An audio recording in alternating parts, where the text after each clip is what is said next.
Currently, the struggle for the Donbass has been escalating for many weeks.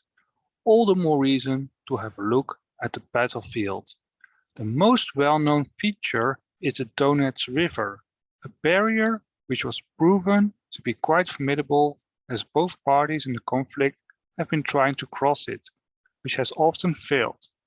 It's also quite striking that the north bank is heavily wooded, a terrain feature which has been exploited for defense by the Ukrainian army during the heavy battles in this sector in May.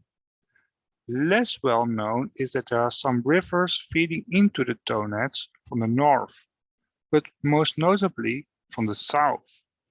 All these rivers can pose an obstacle for the Russian army and their allies, like the Donets River has posed so far. This is all the more apparent if we take into account that the Russian army is most likely to advance from east to west, and the Ukrainian army is likely to defend a north-south axis. Another geographical factor is the landform. The landscape is not flat, and there are considerable heights. The low valley of the Donets River is clearly visible when we see the higher terrain rising over 70 meters.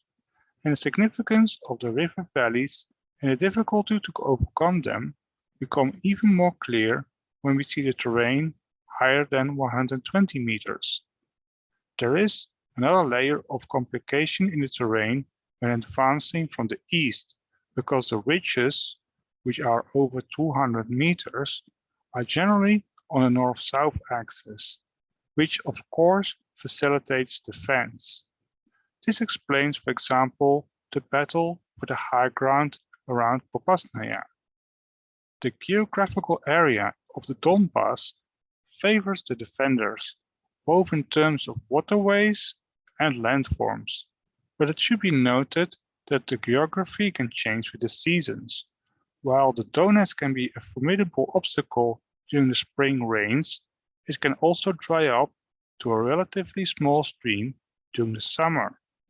It remains to be seen how strong the geography will dictate the course of events in the Donbass, but it is clear that until now there have been a significant influence.